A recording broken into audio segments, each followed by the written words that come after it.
Dnes budeme skúšať Hondu CB1000R.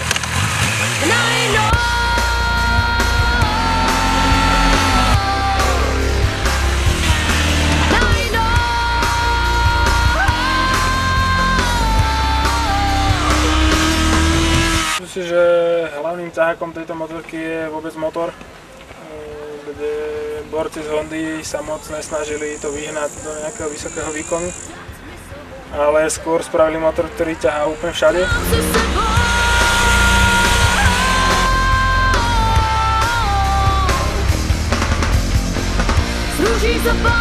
No, ja si myslím, že hlavným ťahákom tejto motorky je dizajn. Boli na to veľmi pozitívne ohlasy. Po objavení minuloročného šestkového Horneta to má podobný dizajn. V tomto smere aj Honde asi málo kto bude niečo vyčítať.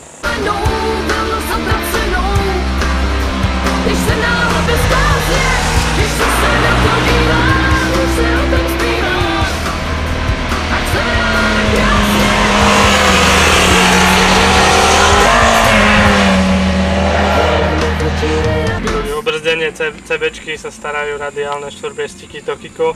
Nemám k nim žiadne špeciálne výhrady, ale myslím si, že už by Honda mohla prejsť k sériovej montáži pancierových hadic.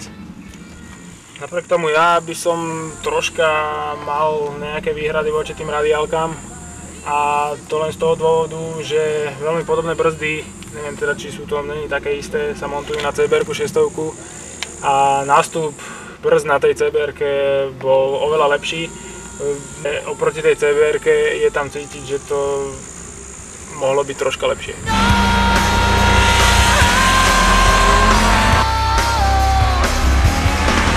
Takže dizajnovou lahôdkou je určite aj výfuk.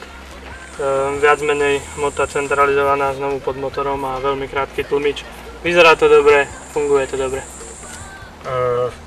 Nemyslím si, že to funguje až tak dobre, a to z toho dôvodu, že stúpačky nie sú samé o sebe položené nejak extra nízko, ale tieto trne, ktoré z nich trčia, sú úplne extra nízko a pri ostrejšej zákrute sú okamžite na zemi.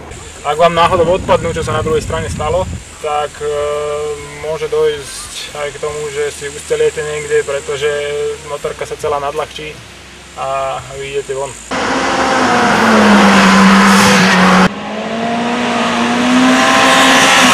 Nová CBčka od Hondy ma príjemne prekvapila, výborná voliteľnosť, skvelý motor, výborný podvozok. No a mne neostáva nič iné, len sa ísť odviesť.